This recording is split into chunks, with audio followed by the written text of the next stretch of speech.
Hey crafty people! Welcome back to my channel, and in case you're new here, I'm Sarah, also known as Craft Nerd because I'm a nerd who loves to craft. I do paper crafting, card making, junk journaling, and mixed media art. Let's get crafting! Oh, welcome back. In case you're new to my channel, this month I've been participating in Ceri the Crafter's hashtag Mixed Media March 25. And for that challenge, you need to create a project every day in the month of March that incorporates gel printing, is rectangular in shape, has a number on it corresponding to the day, and your signature. And this is a case of great minds think alike or fools never differ, because for the next project, what I want to do is stack and wax.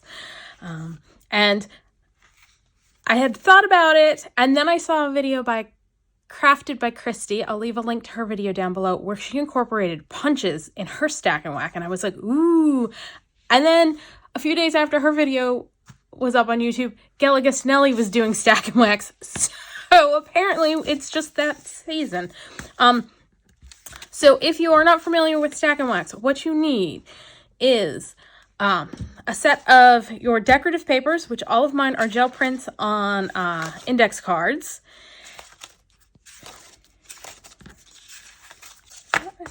And I've got 6 in the stack, and then you need to have an equal number of blank pieces that are going to serve as your base, and I figured why not go with index cards, since they are the same size and no cutting required.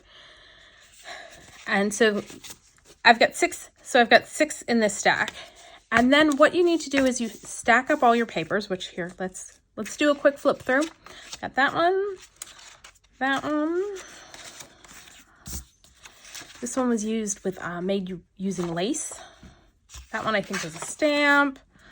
I have no idea what I did on that one. I think I was just playing around. This one has the baby powder on it. This I think was just a cleanup page, and that's got some bubble wrap to get some interest going. So then what you need to do once they're stacked, and you can use paper clips to help keep your stack together, is you're going to tear your pages.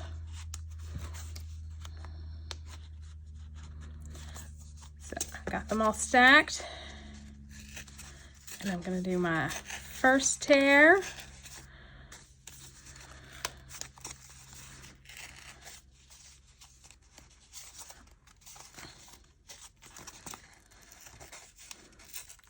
Ooh, adding that 6th one, because usually I do 5, but you'll understand why in a minute. I picked 6.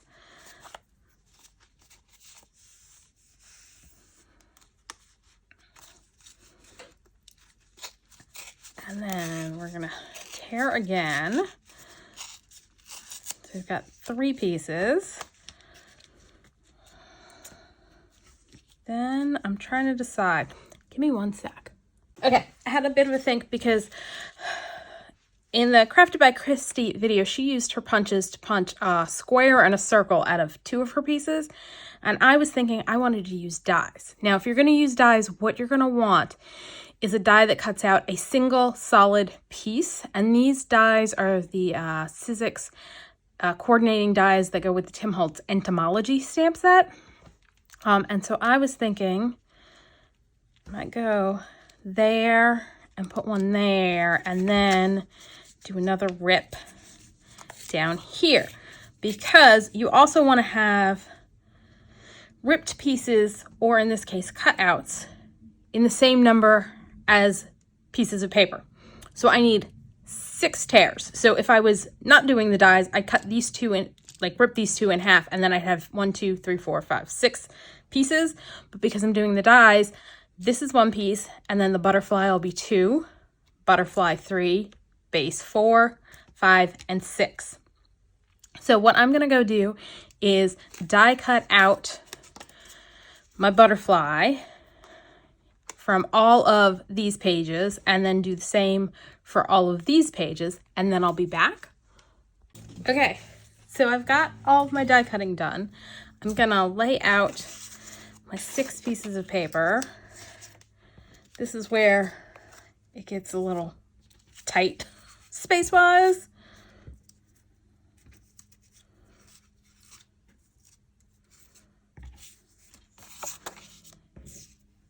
sorry if I go a little off screen, but I don't know that I can get them all on completely.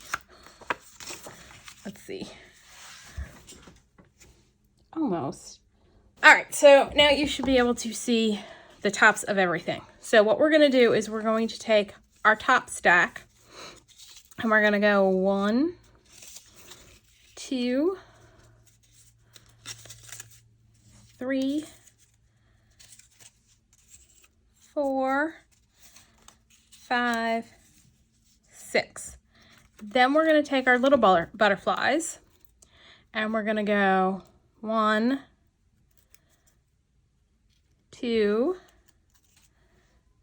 3, 4, 5, and 6. Now we're going to do our next pile, which is the middle, and we're going to start on our third one because that's our third pile. So 1, 2, 3, 4, 5, 6. So basically we're just going down and shifting over one. So this was the first piece. So we started there. Next row we started one over. Next row we started one over. So this time we're going to start over here with the butterflies. Woo! And I just dropped them all. But that's okay. I can tell by looking at the ones already out which goes next. So this one. That guy. And then this way you don't have the same piece of paper more than once on a project. Then this one we start on number 5.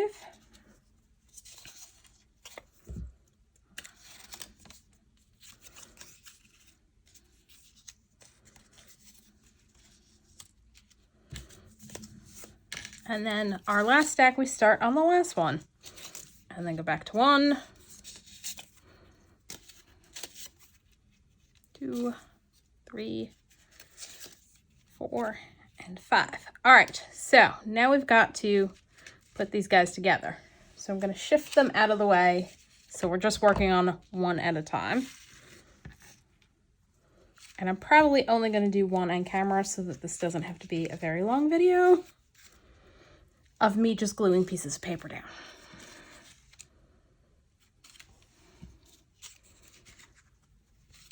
So let's bring this one over.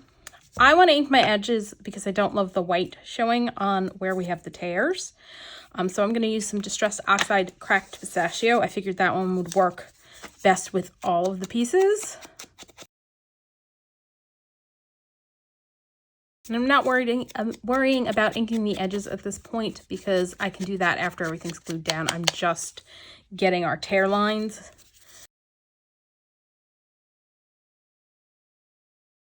And I'm not going to bother with the butterflies. I think they'll be fine. So I find it's usually easier to start at the bottom, and let me zoom back in a little bit. Apparently I wasn't zoomed out as much as I thought I was, because the zooming in wasn't all that much. All right, so I'm going to start at the bottom corner. I find it's easier to get everything lined up properly if you do that.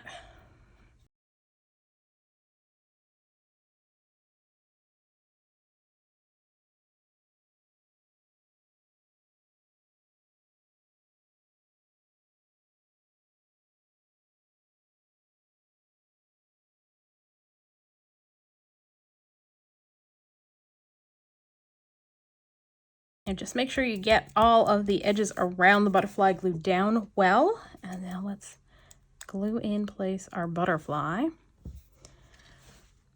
I think I'm going to use Barely Art glue because it gives me a little bit more wiggle time, and this might be a little fiddly to get it in place properly.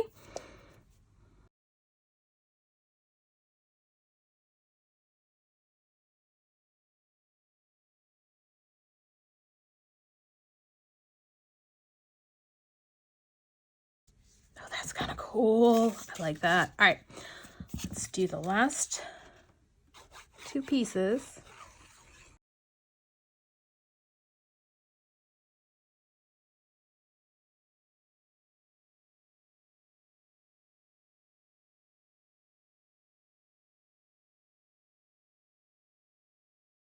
So I find like lining up one edge and then kind of sliding the rest into place seems to be working pretty well for this.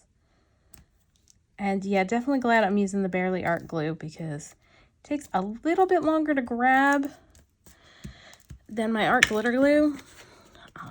So it gives me a little bit of time to like finesse it into place.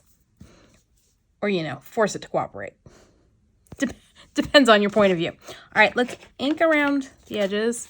Got a little bit of overhang in a couple spots, which can happen, not a big deal. I'm just gonna trim that off.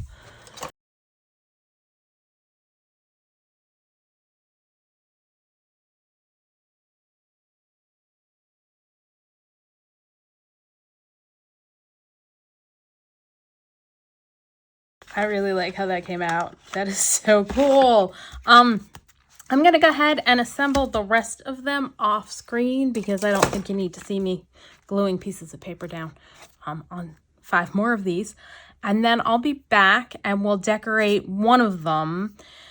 Okay, so I have gone ahead and finished assembling the rest of the Whack and Stack. So let's do a quick flip through of all of them. And I really like how these came out. I'm definitely going to be doing this again where I use dies with my Whack and Stacks. And most of these I'm going to wait and decorate when I'm ready to put them in a journal so that it can coordinate better with that journal. But we are going to finish this guy. And I swear I just let one dog in and now the other one wants in. I will be right back. Okay, so we are going to finish decorating this one, and I did pull some stuff out so that we can get this done quickly. And first I've got, this is a digital by the Junk Journal Studio, and it was actually sitting out on my desk, and I was like, ooh, that'll go nicely with this journaling card. And I'll leave a link to the digital down below. And then I went through my stash of butterflies. And this is cut out of actually a book I picked up from an online thrift store or used book store. And I think it's the Butterflies of Great Britain. There's a whole series. They have like, I've got several. I've got the butterflies, birds, plants and trees, and animals.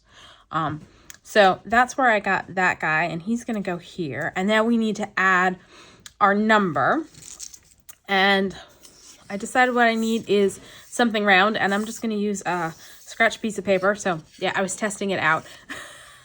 So let me grab my mouse pad to give us some squishiness. We're going to just go ahead and use the Distress Oxide Cracked Pistachio that we've been using to ink edges. And I've got stamps by Crafty by Tony. So we're going to stamp the circle first.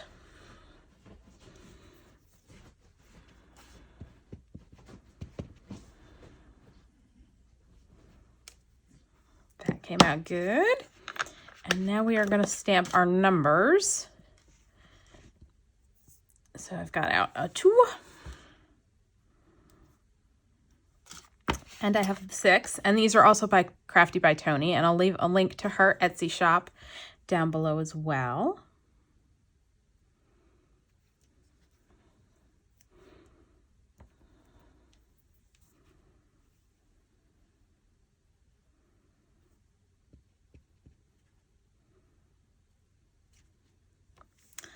There we go. And I'm going to cut that out real quick.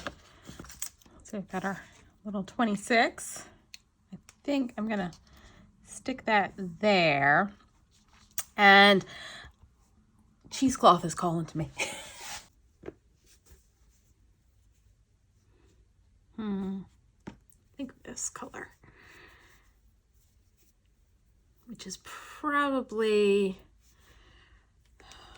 I want to say maybe Right Persimmons, possibly Abandoned Coral. Distress ink, that's what I use to dye cheesecloth, is my Distress inks and oxides. So, and it's been a little while since I did this for a project that I did last year in the spring. I think it was the tab bound spring booklet, because I like doing tab bound booklets. All right, let's cut this off. And grab our Fabri-Tac, because that just works a little bit better when gluing fabric.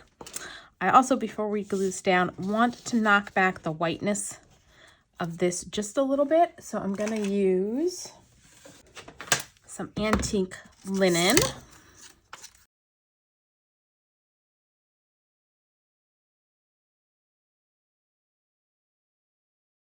So it didn't do a whole heck of a lot, but it's less stark white, and that's really all I wanted. I didn't want it like grungy. I just didn't want it stark white.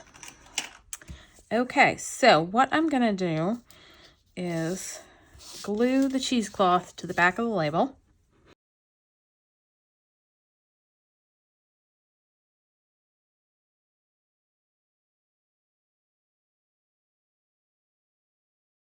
Then I'm going to attach it to our piece and then do some trimming because, yeah, there's a little bit more on the sides than we need.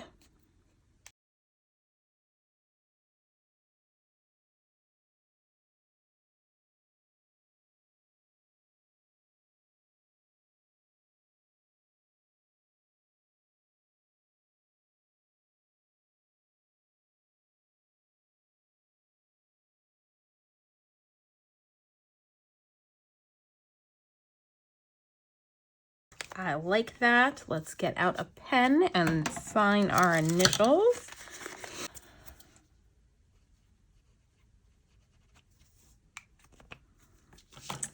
All right, so there we go. Day 26 done. We got stack and wax using our gel prints for our papers and incorporating die cuts to add an extra layer of interest to our stack and wax. So that's all for today. If you enjoyed this video, please do all the things that lets YouTube know you enjoyed the video. Like, subscribe, hit the notification bell, leave me a comment down below. Thanks for joining me, and happy crafting.